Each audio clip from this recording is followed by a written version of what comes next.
This is America on the Road, named Best Radio Show by the International Automotive Media Conference, and now in its 29th year on the air. Thanks for being with us as we bring you the latest automotive information from around the world. Tesla has cut the prices on some of its models for the 6th time this year. We'll tell you what's behind these unusual price changes in our comments coming later in this segment. America on the Road is brought to you by Mercury Insurance and DrivingToday.com. If you're looking to save some money, you should switch to Mercury for your auto and home insurance. Californians save an average of $670 with Mercury. So imagine how much you could save. Get a quote today at drivingtoday.com/auto insurance. That's drivingtoday.com/auto-insurance.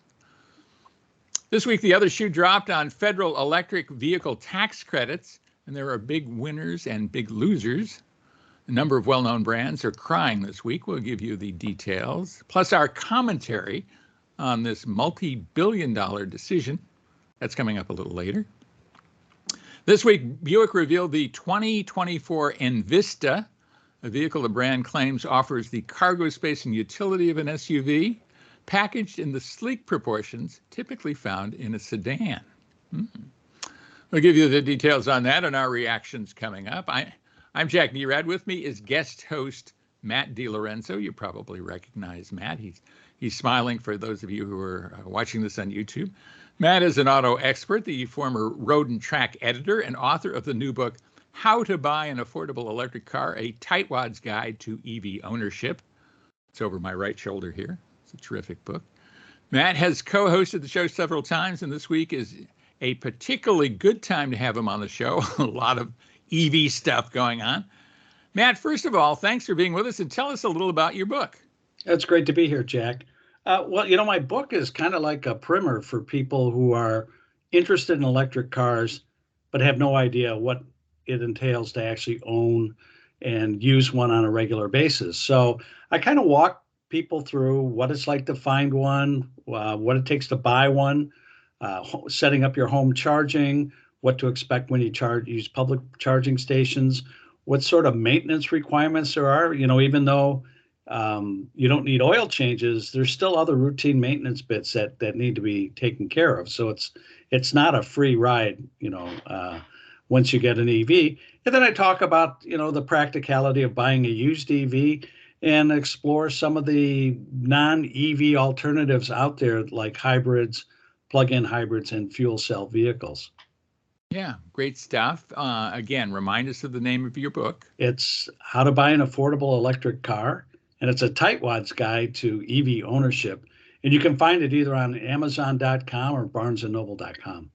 Right, and I can attest to the fact that Matt is a tightwad, so he knows where he speaks. He's also drives a lot of electric cars. So, in fact, tell us about the vehicle you're going to be reviewing this time around. I had the opportunity to drive the Volkswagen ID.4, which is sort of a compact SUV, all electric, pretty nice vehicle. And I have some interesting takes on what it's like to be in that vehicle. Yeah. Well, I drove that at the launch. I had a great time. It was right around Chattanooga, Tennessee. I was driving through the mountains there, the hills there. Very cool, very historic area. I have very pleasant memories of that vehicle, so we'll be sharing that kind of information. I will be road testing the 2023 Toyota Corolla Cross Hybrid. It is now at the top of the very popular Corolla Cross lineup. I mean, that's a new vehicle that's just kind of taken the world by storm. They've sold a ton of them. I had a chance to drive at a recent Toyota driving event in Southern California where it poured down rain, as a matter of fact, and I'll have a detailed report. We have a terrific guest for you this week. I'm excited about this. And of course, you know this guy, Matt. Ted West is a veteran auto journalist, author of one of the best motor racing novels I've ever read, a book called Closing Speed. So we'll be talking about that and just how he got into the business. And he's also one of the guys who is responsible for me being in this business. And as you are, Matt. So I'm beholden to him. I'm beholden to you, Matt, of course, for that. We had a long talk with him, and that's coming up, so I'm certain you'll enjoy that. I enjoy talking with him. I always enjoy talking with people who are older than I am, and there aren't too many left. No. But that's a good thing. But let's dive into the week's news and let's talk about Tesla. Tesla is cutting its U.S. prices for the 6th time. They are sensing a lot more competition. Certainly, there is a lot more competition out there. They've cut prices in numerous markets worldwide, trying to stay ahead of this. I mean, what's your overall take on this, Matt? Well, I think you have to. You put your you hit the nail on the head with saying that they have more competition, and as a result, Model S and Model X, which weren't selling gangbusters to begin with, all of a sudden have new luxury competition. But even in the middle of the market, the Model Y and the Model 3, they're facing more competition from the Koreans and the Ioniq 5 and the Kia EV6. And they have the additional being granted the tax credits back again on the Model Y and the Model 3. They have a little bit more room to drop the price a little bit and remain more competitive in the marketplace. Yeah, I mean, that can help them be very, very aggressive here because when they drop the price, plus they have that $7,500 that they didn't have before January, and they hadn't had for a long time before January. It makes them a lot more competitive and maybe super competitive. They have dropped the price of the Model Y long range. Model Y is kind of their crossover, their less expensive crossover. The long range and performance models have been dropped by $3,000 each. The Model 3 rear wheel drive version, that's their entry level version, has been dropped by $2,000. That's a vehicle that doesn't get the full $7,500 tax credit, by the way. So that's interesting. So far this year, they've cut prices on the Model 3 by 11% and on the Model Y by 20%. Those are huge cuts in automotive industry terms. Tell us your thoughts on that. Well, I think it underscores a couple of things. One, they sell directly to the public, so they're able to change their pricing a lot quicker. They're not as sensitive to dealers getting pushback on either raising or lowering prices. So that they have that sort of freedom. But also, they may have cut prices 6 times, but they've also raised prices twice. So right. So it's funny. It's almost like watching the stock exchange. I go on to Tesla's site every so often just to see where the prices are because they do fluctuate a bit. And I think in the end, I think you have to have a little bit more consistent marketing message and pricing strategy because you don't want people who have ordered a car and paid for it all of a sudden seeing that they've overpaid for their car. So there are those kinds of issues that could hurt them down the road. Yeah, I mean, that's one of the many things that they do that's kind of unorthodox and could come back to bite them. And, you know, the typical car company is very reluctant to change its suggested retail prices. I mean, once they're set for the year, they're kind of in stone and they stay throughout the year. I mean, they might incentivize those vehicles, put incentives on them, but they're not going to change that basic retail price, partially, as you say, because they sold vehicles to the dealers based on that. And they don't want to be messing around with that whole dealer dynamic as well. Right. They'll either, do cash back, which you don't see as much anymore. Primarily, they'll offer you a lease deal. Right. And that's where they bake in some of this incentive money. But what they're trying to do is establish a floor of pricing for particular models so that down the road that they have some consistency in the market. Right. Well, the other shoe has dropped on the Inflation Reduction Act rules. The U.S. Treasury has ruled this week about them, and there are some losers in this. Audi, BMW, Nissan, Rivian, we can maybe talk about that. Hyundai and its Genesis brand, and Volvo. Their electric vehicles will lose access to $7,500 in tax credits that we've been talking about. I mean, that's a major loss to them. I mean, it was not unexpected. And we've already alluded to the fact that there's even a difference within Tesla a little bit within their Model 3 range, where most of the vehicles will get that $7,500 that, again, they had not qualified for before January, before the rules changed on that in January, where one of the models, their entry-level Model 3, is only going to get half of that. this just leads to consumer confusion, doesn't it? It really does. I think that the thing is that they've moved from the incentives from being a way to get people to make up the cost difference between gas and electric to becoming a policy tool that rewards vehicles that are built in the U.S., have higher U.S. content, that sort of thing. And when you get into that area, then it's confusing because you have a vehicle, an affordable vehicle, and as a tightwad, I own one, the Nissan Leaf, which has been built here since it's the beginning, over 10 years, that's no longer eligible for the $7,500 tax credit. And that was a big selling point for this entry-level EV. So, it's just not an incentive to buy anymore. It's an incentive to kind of, pay some people back and penalize others. Yeah, I mean, there's been some confusion even within Treasury because Volkswagen ID4 was initially identified as a vehicle that did not qualify, and Volkswagen said no, no, no. And now they have confirmed, at least according to a press release that I've just seen, that they do qualify with the ID4. So, and the vehicle you're testing this time around. So, this is crazy. I mean, the big winners in this have been Tesla and General Motors. Virtually all the other car companies, just not so good at all. So, here's something we need to squeeze in, and that is the new Buick Envista introduction. I mean, this is a good-looking vehicle, number one, Matt. I mean, what's your take on this small kind of crossover, kind of sedan? Yeah, it's really kind of unusual because it's bigger than the Encore GX, which remains in the lineup. It has a small engine, a 1.2-liter three-cylinder engine, comes in front drive only, costs less, but it's bigger. So it basically replaces the base Encore in the Buick line. And it shows that, not only are they're saying this is their last gas engine vehicle that they're going to introduce in North America. Yeah. And this starts at about $2,400. I mean, under $24,000. Right. Yeah, not $2,400. That shows you how old I am, man. It starts at $24,000 or so. So, an exciting new entrant. I think is really good looking, based on the Wildcat EV concept car of last year. Look for that, the Buick Envista coming back, and one could say that's even a car, depending on how you look at it. Well, when we come back, we will be road testing some pretty cool vehicles, including the Volkswagen ID4 that we can't stop talking about on this segment. And I will be road testing the Toyota Corolla Cross Hybrid.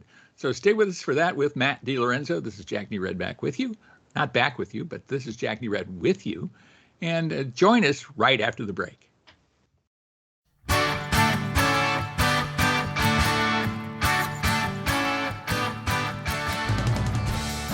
Welcome back to America on the Road with guest host Matt DiLorenzo. This is Jack Nerad back with you. Our typical guest host, Chris Teague, is off. He had a death in his family, unfortunately. Can't do the show, but Matt is filling in robust fashion, as he usually does. Very bright guy. And you've got a really exciting vehicle to talk about. I have very fond memories of the introduction of this vehicle. I had a blast driving it. But tell us about the Volkswagen ID4. Well, the ID4 is sort of a compact to midsize SUV, all electric. It's really good looking. I like the looks of the vehicle. It has no grille in front, it's got the big VW logo that lights up. It's kind of cool looking. And it drives great. It's very comfortable, very roomy, very quiet, powerful. The range, I had the longer range Pro version that the EPA says is good for about 255 miles. The vehicle itself was telling me it could go maybe closer to 300 miles.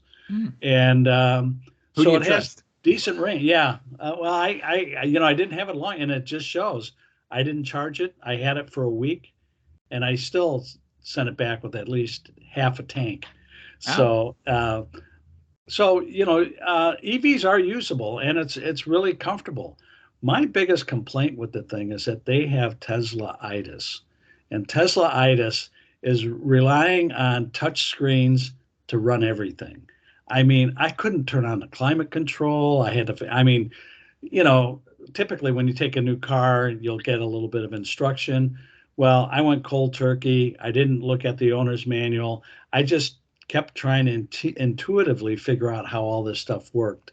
And the problem is that once you get the hang of it and learn it, you still have to look at the center screen and maybe go through a couple menus to get to whatever you want to do, whether it is to turn on your heated seats, adjust the fan. There are some haptic controls on the, but that have no detent. You keep touching. So I find that very distracting, and I think that can be dangerous when you're driving, as if you're hunting around to use stuff. But other than that, I really like the vehicle a lot.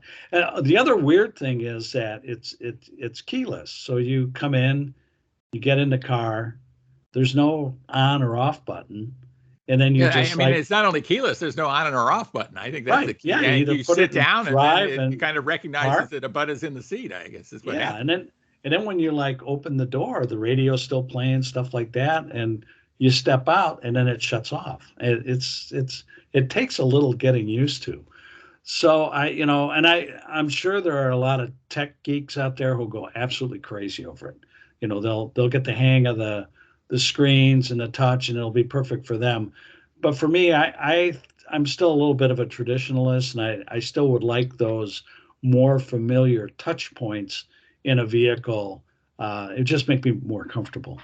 Yeah, I absolutely get that. On the other hand, I think the driving dynamics of this vehicle are really good, Terrific. right? Yeah, again, I think that's VW's hallmark, European sports sedans and that type of thing. It really has that sort of feel that it's very confident. It'll go where you want to point it. It's got plenty of power, and I think that the pricing on it isn't all that bad. This longer range one topped out at just over $50,000, and according to our news segment, it's still eligible for the $7,500 credit, which helps soften the blow there a little bit. Right.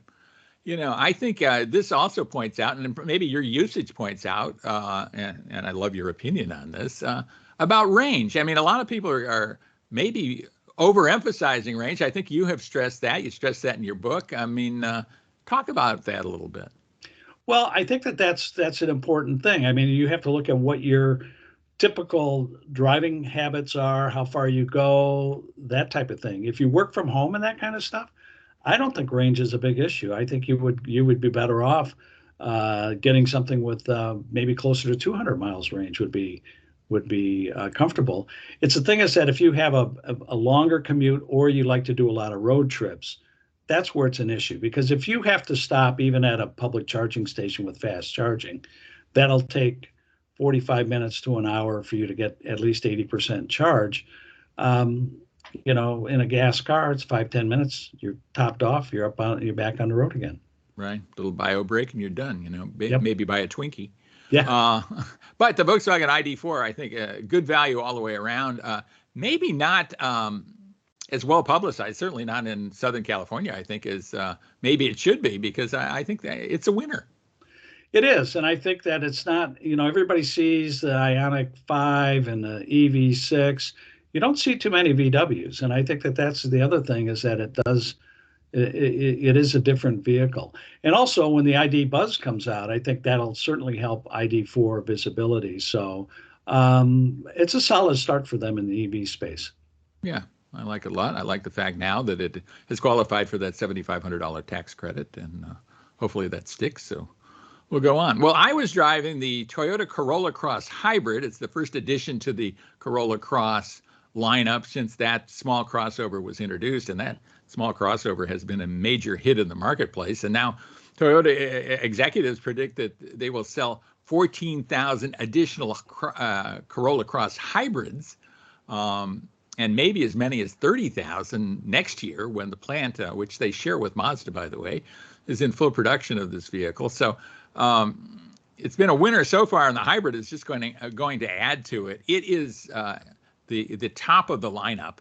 And it's also a really good example of Toyota's electrification strategy, which is way different than many manufacturers we've been talking about. Maybe we can dive into that a little bit, but they, of course, are pushing hybridization and hybrids with smaller batteries, and a lot of them, versus a few electric vehicles with big batteries, and they're making that case. The Corolla Cross offers more horsepower than the conventional Corolla Cross, and it also has the S nomenclature to it, the sporty nomenclature within Toyota. You can get it as an S, an SE, or an XSE. And it actually has a sport-tuned suspension and 18-inch alloy wheels and, some sporty stuff that you would not necessarily associate typically with a hybrid. I think we are starting to do that. The test vehicle I had a base price or prices tested of $31,850. That includes the $1,335 destination charge. So not inexpensive, but not horribly expensive either. Better fuel economy, as you would expect, than the normal Corolla Cross, 42 miles per gallon combined, beating the Corolla Cross by 10 miles per gallon. I think there's so much to like about this vehicle, Matt. Fuel economy is better than the already good fuel economy of the standard Corolla Cross. What's your take on it? I really like the vehicle a lot. If I had a previous generation RAV4, I'd really seriously consider the Corolla Cross because it's almost the same size. It's cheaper, and you get that terrific fuel economy. And the driving position's good. The handling is really good. My only complaint about the vehicle is that it isn't as nicely kitted out as the RAV4. There's still some hard plastic surfaces. You're in a less expensive vehicle from that standpoint. But from a functional point of view and fuel economy and value, it's a great family car. Yeah, I think so. And I think maybe the better value, even though I like the hybrid a lot, the better value might be the standard issue Corolla Cross. But the hybrid system has a 150 horsepower, 2-liter four-cylinder engine. It runs a 14-to-1 compression ratio, which is really high. Really high. But it could do that because it's running the Atkinson cycle. It has a permanent magnet synchronous electric motor and a 4.08 amp hour lithium ion battery. So not a huge battery, but it's a hybrid. It's not even a plug-in hybrid. Batteries under the rear seats. Good fuel economy of 42 miles per gallon. It's fun to drive. Has a nicely sorted out suspension. I think the interior is pretty nice in even the base model, but going up the model line, you're going to pay more, but you're going to get a nicer leather-like soft text trimmed seats, for example, in the XSE, and some other cool stuff. It also has two-tone paint treatment, which I think is pretty cool. All-wheel drive, of course. All-wheel drive only in the hybrid. You can get a front drive non-hybrid version. All around, I just think there's so much to like about this vehicle, and really not much to complain about. I mean, the driving dynamics are good, reasonably quiet inside. Again, you have any further thoughts? Well, I think that's the great thing about the hybrid is that it is all-wheel drive. So you get that all-wheel drive traction and you get the fuel economy, which is really unusual because, most of the time when you step up to all-wheel drive, you take a hit in fuel economy. Yeah. So the smart money would be, especially if you live in the snow belt, the hybrid would be the way to go. Yeah, very true, very true. Good to point out. And happily, we don't live in the snow belt, do we? We don't. But we have, and we know what it's like. Yeah. Right. Well, when we come back, we will have a special interview with Ted West. He's the veteran auto journalist who has a book called Closing Speed about one of the most death-defying eras in motor racing, really a crazy era in motor racing that came in the early 70s and has been in this business for even longer than Matt DiLorenzo and I have, which is amazing. So I think you'll enjoy that. So stay with us for that, and we'll be right back right here on America on the Road.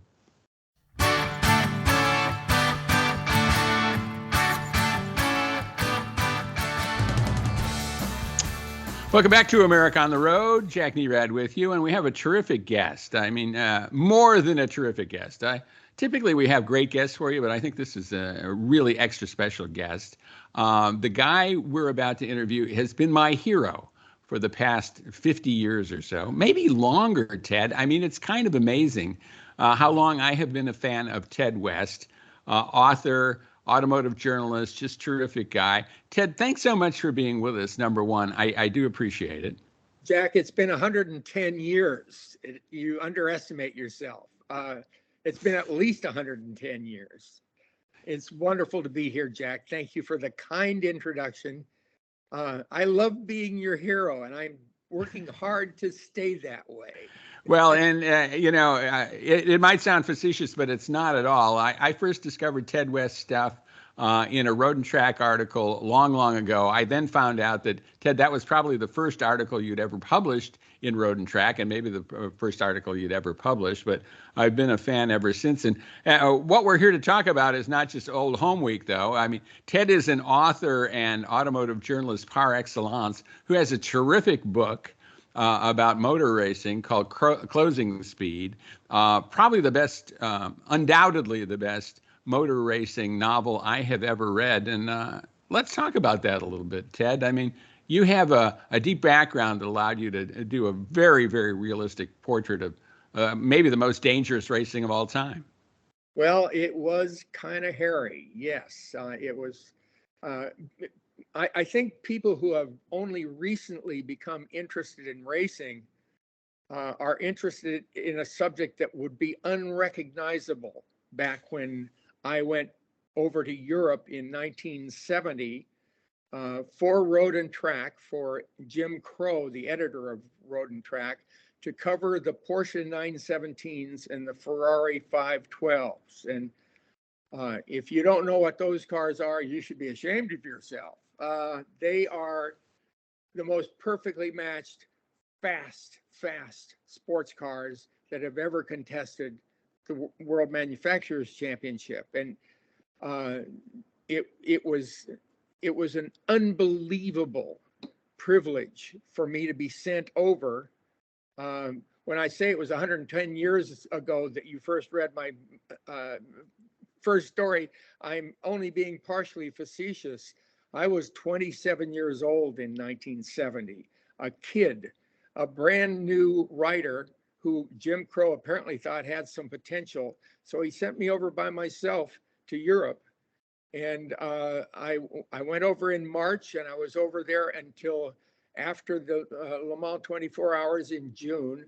And I followed those cars, the World Manufacturers Championship, around Europe, from Brands Hatch in England to Monza in Italy, and then to the Targa Florio in Sicily, then to Spa, which was unbelievably hairy, and the Nürburgring, and then Le Mans. And then I flew back to the United States and followed them for the Watkins Glen race too. So I saw everything they did, and they were beyond spectacular. And the crowds they drew were record-breaking everywhere they went. And to give you some perspective about how special they were, in 1970, long-tail Porsche 917s went 248 miles an hour down the Mulsanne Straight. They not only went 248 miles an hour, they were flying sideways uncontrollably at 248 miles an hour.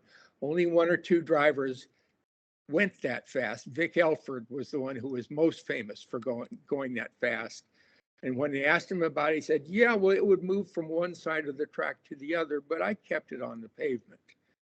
And he never let off, because they used to call him Quick Vic, and he just didn't have the sense to let off. He was one of the most courageous of all of those courageous drivers. But when I said a moment ago that the racing was almost unrecognizable compared to what racing is like today. Today, we are excited at the beginning of a race because we want to know who's going to win.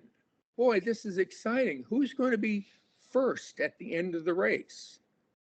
In those days, we wondered about that too. That was very interesting. Would Porsche beat Ferrari? Would Ferrari beat Porsche? Who would be the winner? Would it be Joe Siffert or Jackie Ickx or Mario Andretti? Incredible drivers. But we worried about another thing. And it was a tradition in motor racing going back to the teens and before that, that motor racing was an incredibly dangerous pastime. Right. I mean, and so you were really trying to figure out who would be alive at the end of the race, right? Who might not, finish the race and might not be with us for the next one.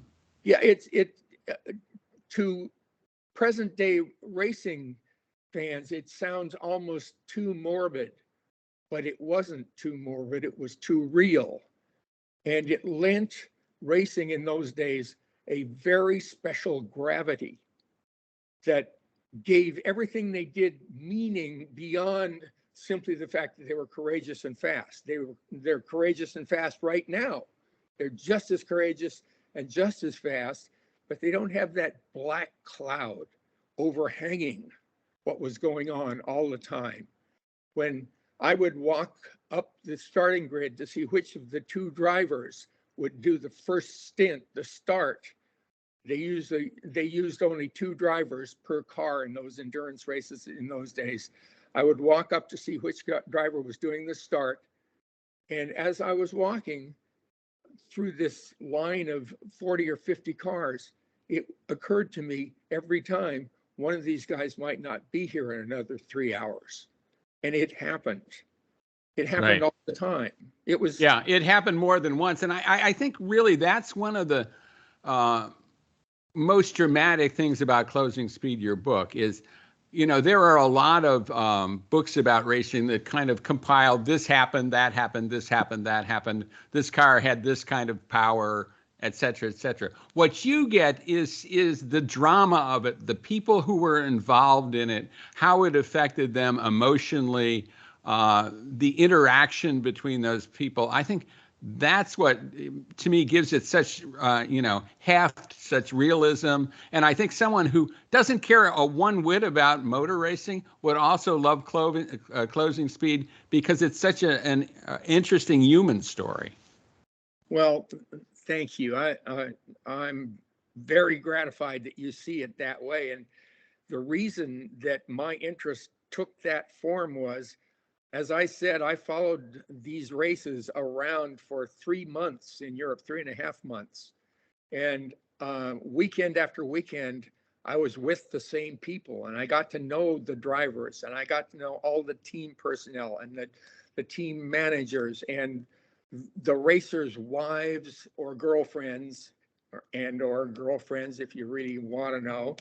And I got to know these all these people as people, not as just sort of the star over there in the distance. Because in racing in those days, you had a pit pass, racers had a pit pass, you walked down the same path with them, and you said, "Good morning, Joe, how are you feeling today?" And Joe, like Joe Siffert, would say, "Well, I'm feeling all right, I feel good, yes, nice to ask." It would be a matter of friendship among drivers and people of the press, especially after they got used to seeing you and they recognized you as a regular. And so as I got to know these people, that added a further complication to the riskiness that was involved, because I began to be attached to these people, and I didn't want to think of any of them as disappearing, and I didn't want to think of any of their wives as having to mourn the loss of any of these guys. And that was a very real possibility. And it lent a sense of drama, which was, I'm glad it isn't there now. I'm not saying I think we should kill drivers. I'm delighted that we don't. But it had an amazing consequence to the start of a race in those days. Because in 3 or 4 hours, there were an infinite number of times that something bad could happen, and there could be a crash and a fire, because in those days, fire was the risk. They didn't have the dry brake fuel couplings that were invented because of Vietnam. The helicopters needed dry brake couplings because when they got shot down, they didn't want the helicopter to burn everybody to death. And those things came into racing gradually around the late 60s, but not in time for a lot of people. And both Joe Siffert and Pedro Rodriguez in two separate accidents a couple of months away from each other, died in burning wrecks, and many others did. Mario almost died in a burning wreck. It was common, and there's nothing nice to say about it being common that somebody died in a racing car, but man, was it powerful. Yeah.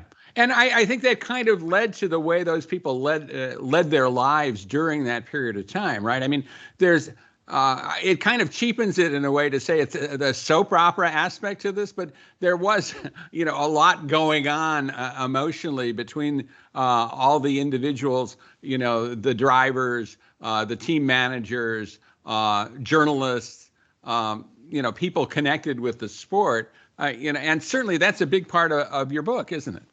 Well, yeah, it was almost a secret topic. The drivers themselves didn't talk about it much, but every once in a while you would see somebody say, well, it happens. And then their face would go kind of blank, and then they would change the subject. But they understood that they were in real risk. And they understood that they were choosing it every time they got into the car, strapped themselves in for a start. And I thought, my God, what incredibly brave people these were, because they were doing it with full consciousness that it was a terribly risky thing, and they had to put full faith in their own skill, but in their own fate. And that is talked about in the book. It's a large part of what goes on in the book, that there are people who lose. And it was just such a powerful experience in those days. Right. Well, when we come back, I want to talk to you about that, Ted. So we're going to take a break here, and we're going to come back with Ted West, author of Closing Speed, multiple Ken Purdy award-winning author and writer, and Jack Nerad's hero. So stay with us for that. We'll be right back with Ted West when we come back. So stay with us.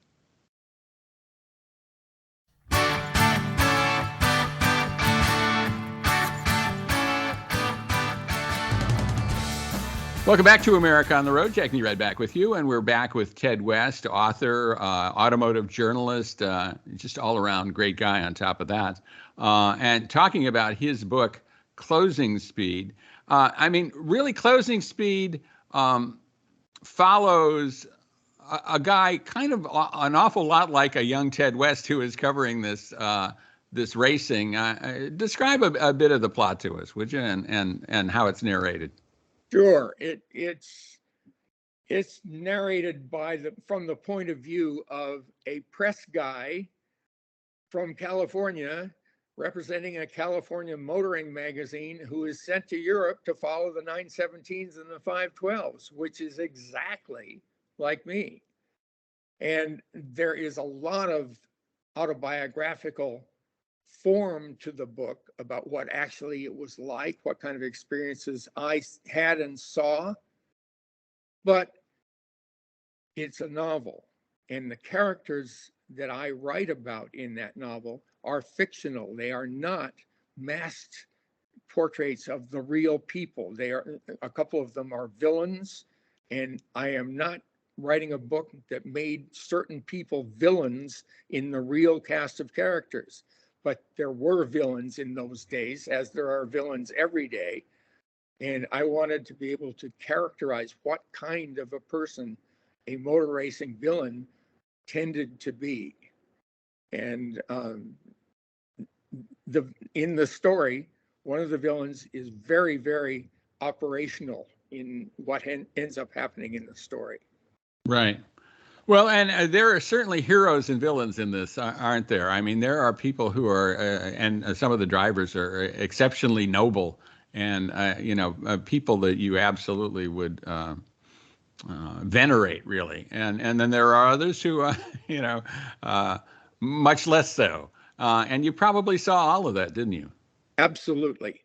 I saw real heroes that, to this day, I believe are living heroes. Jackie Stewart is a living hero. He's a wonderful, wonderful man. Mario Andretti is a wonderful, wonderful man. And there were a couple of people who I just think are swine. I'm sorry. They are egotistical, self-centered, backstabbing. They're just terrible people. But then I'm not surprised by that. You shouldn't be, because in any group of heavily motivated people, you're going to find exaggerated emotions at work. And in a thing like motor racing, a professional motor racing guy is going to be bigger than life in all respects. And if he's a good guy, he's so good you can't stand it. And if he's a bad guy, you just can't believe what he's capable of doing. Yeah.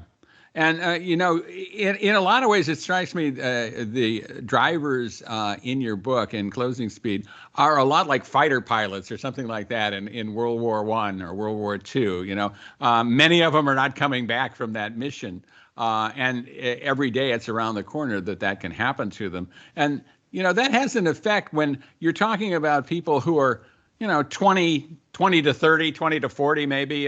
Probably none of the drivers that you write about were anywhere even near 40 years old. I mean, these are young men going through some very traumatic times and very stressful times. Well, as a matter of fact, that was one of the reasons I got to know them really well, is because I was their age. They were in their late 20s, just like I was. A lot of them were 26, 27 years old, maybe early 30s. And you talk about fighter pilots. Well, that's exactly the same atmosphere that was in racing in those days. And in fact, I had a wonderful conversation with Dan Gurney one day in the Indianapolis cafeteria, because it was a rainy day during practice and they don't run during the rain. And so there was nothing else to do but sit down and have a cup of coffee with Dan Gurney. And God, I wish I could do that this afternoon. It was wonderful. But I asked him, listen, Dan, tell me what this feeling was like when you were in your Formula One car and you were racing. And he said, well, I can do it very easily. I was in my car and there was a guy ahead of me. And I felt just like a fighter pilot with my machine guns. And I was chasing him around corners, trying to shoot him down. And that's what I did all afternoon. That's what those guys felt like. It was just a really, really tough place to be. And it's still true today. Those people can be very gracious, nice people outside of a race car, but you put them in a race car and they are fighter pilots today as well as then. Yeah. Well, and around every corner there was death, but it seemed like that each of those drivers could compartmentalize that or you know, put that behind them. You know, maybe they thought it's not going to be me, it's going to be anybody else but me. I mean, talk about the psyche there, because I think that, you know, you kind of get in a zone when you're driving well. I've never done it, but I've been in a zone in some other things that I feel like I have the same kind of sense. Tell us about that a little bit, would you? Yeah, in fact, there's one passage towards the end about racing in the Targa Florio, where one guy who is kind of the hero of the book gets in the zone and he does a lap of the Targa Florio, which is, I think it's something like 48 miles long up through the mountains. And he gets in the zone, and the guy who is writing, the writer has a conversation with him the next day, and he says, how could you have gone as fast as you did? Because he set the all-time record, and everyone was shocked at how fast it was. And he said, well, I just got into a state of mind where I realized I couldn't make any mistakes. And I just rushed ahead, never, ever worrying that anything would go wrong, because if anything went wrong, I would outsmart it. And I've heard people say exactly that. And very briefly on racetracks, I've had that feeling driving, where everything was just right, and I was confident that my responses were right and my logic was right, and I could do anything I wanted. Very brief sensation of that for me. But I know what that feels like, and you've probably had that in your life too, somewhere, skiing or someplace where speed was involved, and intuition was involved. The really good ones have that happening a lot. It's what they make their living doing. Yeah, it's nice when it happens, and it can happen in any kind of profession. I imagine there are plumbers who get in the zone and they do a great job of plumbing, and that's just the way it is. They don't think about anything else, and they're just really great at their craft, and Yep. that's just a terrific thing to be able to do. You were terrific at a couple of crafts, but certainly writing is the craft. I mean, you've covered all kinds of things, motor racing and beyond. I mean, write about cars and do car reviews and that kind of stuff too. I mean, what's been most fulfilling to you, Ted, over the course of your career? Well, it depends on what part of my career we're talking about, because in those young days, I was absolutely drunk on racing. I loved everything to do with racing. And as Steve McQueen says in Le Mans, everything else is waiting. In other words, if you're not racing, you're just waiting until the next time you're racing. And that's the way it felt for me, that those guys were my heroes. I couldn't wait to see them do what they do. I didn't mind seeing them crash as long as they survived. In fact, I was excited by crashes as long as they survived. And the public is the same way. They don't want to see people killed. When a person is killed, there is dead silence in the public. People do not go to a race to see people killed. They go to see people survive. And that's one of the saving graces of sports fans. They love triumph. They love positivity. But then I love writing columns. I wrote monthly columns in Car and Driver and in Road and Track for a lot of years. And I love that sort of thing. But as I've gotten older and racing has changed, and you can't get anywhere near the drivers, no matter what your credentials are nowadays, it's not the same thing. And what I'm doing now is I'm sitting home writing novels. And I love nothing more than doing that. Besides besides Closing Speed, I've just done a book called Reno the Crook, which is about a kid growing up in California in the 50s. And I was a kid growing up in the 50s in California. But again, it's a novel. And I take great pleasure in writing about people, about what really makes them work. And I think that's what makes Closing Speed an unusual racing book, because it really works hard at understanding the characters. Most racing books, there aren't many of them to begin with, are very, very sketchy about what the people are actually like. And they try to get by on how fast everything is and how loud the noise is. The noise is loud, but the people are much more interesting than that. Yeah, I couldn't agree more. One question before we have to let you go. Have you kept, I mean, you kind of parachuted into this thing and became part of the scene for a period of time. Did you keep up with any of those folks? I mean, what happened? You were friendly with many of those drivers. What happened going forward with them? Absolutely. If I walked into a room where Mario Andretti was, he would turn around and say, "Hi, Ted." And I would say, "Hi, Mario." He's still a very, very good friend. He's a guy I admire. Brian Redman is a good friend. I was there when he crashed and could very nearly have been burned to death at the Targa Florio in 1970. He was saved miraculously, and they thought he was blinded for 2 days.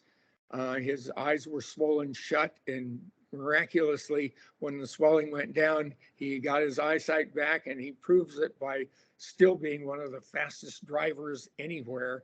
And he's now in his low 80s. He's a dear friend. There are a lot of guys from those years that I still am acquainted with, and I like them a lot. It's one of the great riches of my life that I have those people in my life. They're terrific people, and we share something very special because we know what those times were like, and we survived. Absolutely. And if you read Closing Speed, as you should, by Ted West, you will find out what those times were like. I very vividly find out what those times were like. Well, Ted, thanks so much for being with us. It's always a pleasure to speak with you. And, I love talking with you about this book, Closing Speed. Jack, thank you so much for the opportunity. I like talking about it too, because it takes me back to, I can't believe I was ever 27, but the book says otherwise. So I guess I was, and it was a long time ago, but it was wonderful. Thank you so much, Jack. No, terrific. And stay with us, everybody. We'll be right back right here on America on the Road.